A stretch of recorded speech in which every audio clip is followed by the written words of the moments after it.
विकटोत्कटसुन्दरदन्तिमुखं भुजगेन्द्रसुसर्पगदाभरणं गजनीलगजेन्द्रगणाधिपतिं प्रणतोऽस्मि विनायकहस्तिमुखम्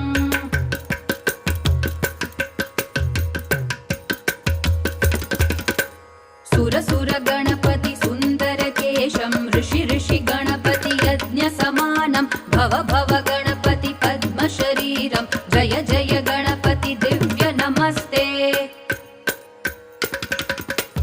गजमुखवक्त्रं गिरिजापुत्रं गणगुणमित्रं गणपतिमीशप्रियं गणपतिमीशप्रियं गणपतिमीशप्रियं